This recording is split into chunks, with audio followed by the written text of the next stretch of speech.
أعوذ بالله من الشيطان الرجيم بسم الله الرحمن الرحيم والصلاة والسلام على رسول الله السلام عليكم ورحمة الله وبركاته ọpẹ́ ni fún Ọlọ́run yìí ni fún àlékún ìkẹ́ àti ìgẹ́ Ọlọ́run fún òjíṣẹ́ Ànábì wa Muhammad. Èyí tí ó ń lọ lórí ẹ̀rọ ayélujára ni mo ní kí n dá sí. Ní àkọ́kọ́ náà mo fẹ́ bẹ̀ gbogbo ẹ̀yin ọmọ ìyá wa nílùú wa Ìlọrin, ìlú àlùbáríkà, ìlú dáadáa, ìlú àwọn àfáà, ìlú tó jẹ́ àpèjúwe dáadáa fún gbogbo mùsùlùmí nílẹ̀ káàárọ̀ òjíire, pàápàá nílùú wa Nàìjíríà gan. Ìlọrin ò kéré nínú ìlú àlùbáríkà o. Mo bẹ̀ Ọlọ́run pé Ọlọ́run má jẹ́ kí ìlú náà bàjẹ́ láéláé. Oore ìlú náà Ọlọ́run ní jẹ́ ó wá sẹ́yìn, yóò tún máa lọ síwájú ni. Mo bẹ̀ gbogbo wa àti gbogbo mùsùlùmí àgbáyé, ẹ má jẹ́ kí a bínú mọ́ lórí ọ̀rọ̀ tí ọ̀kan nínú àwọn scholars wa sọ, ìyẹn àwọn àlùfáà wa Dr. Sharafudeen Gbadebo.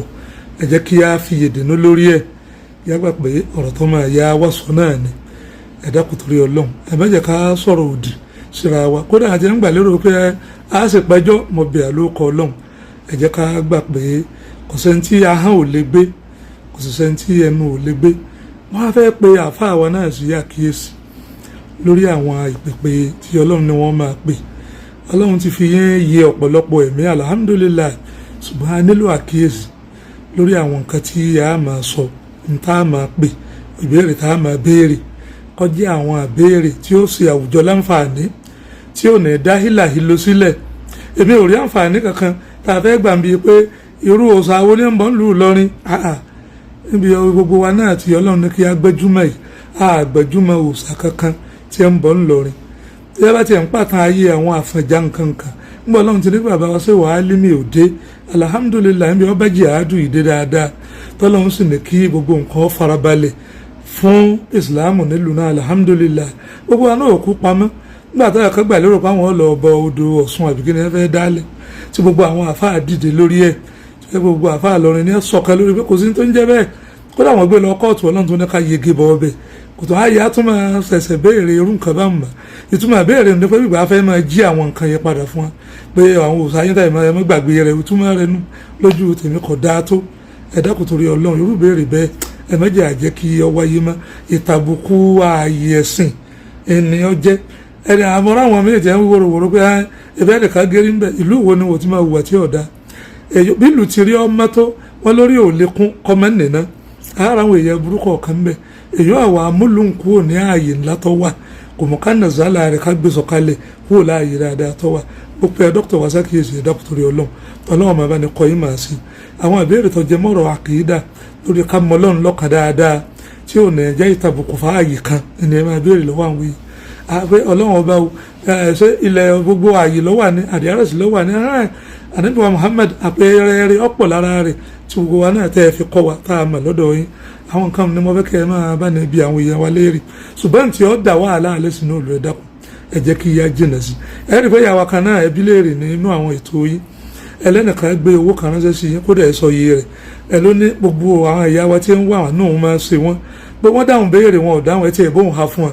Ẹni ṣùgbọ́n síbẹ̀ náà ní ṣe bẹ́ẹ̀ àbíẹ́ léèrè, ìyàtọ̀ ẹ̀kọ́ bi léèrè ń bẹ̀.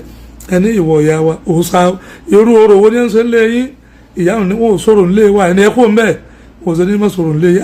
Nígbà wọn bá sọ̀rọ̀ ń lé wa, wọ́n á pé wọ́n ń sọ̀rọ̀ ń lé wa bí ẹ̀dí ìyá yòókù ń bẹ̀.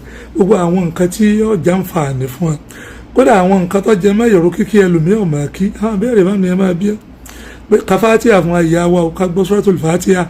Kódà bẹ́ẹ̀ bá já sí ìdójútì gan, èèyàn lè máa wọ àwọn nǹkan tó simple tí ò ní jójú ó tì wọ́n, tó yẹ pé ọ̀yàn tí bá ń wọ̀ ọ́ ní máa fi ẹ́ ṣe yẹ̀yẹ́ tàbí wọ́n ó di ẹni yẹ̀yẹ́ lójú àwọn èèyàn. Ọlọ́run máa bá ní kọ́ yín máa ṣe. Mo rọ gbogbo ẹ̀yin ọmọ ìyá wa, ẹ dákun torí Ọlọ́run, mo bẹ̀ àlókọ Ọlọ́run, ẹ jẹ́ ká sì sùúrù, ká fi yèdènú, ká sì jìnà sí àwọn ọ̀rọ̀ tí kò dáa tá a máa sọ síra wa. Ká rántí pé bá a ti ń wí ìsìláàmù lọ́tà tó pọ̀, wọ́n dé kó àwọn ọkọ̀ fọwọ́ lẹ́rọ̀ ní fígbè yẹn ń wo eré orí ìtàgé làwọn máa wà. Mo fẹ́ kí a jọ fi yèdènú. Èyí tó sì wù mí ni kí àwọn dòkítọ́rù wa náà ó dàbọ̀ jẹ́sẹ̀jú kan péré, jẹ́sẹ̀jú méjì, wọ́n tọrọ àforíjìn lórí ẹ̀ lọ́wọ́ gbogbo àwa mùsùlùmí lápapọ̀. Kìí ṣe ìlú kan, ìlú wa ní gbogbo ìlú ayé. Ọmọ ìyá ní innamal mu'minuna ikhwa. Nígbà àti gbá àyà yẹn gbọ́ tá a gbà pé lóòótọ́ ni táyé Ọlọ́run bá Ànábì wa Muhammadu sọ, èyí tí ó dáa jù ẹnìkan yẹ wá foríjìn.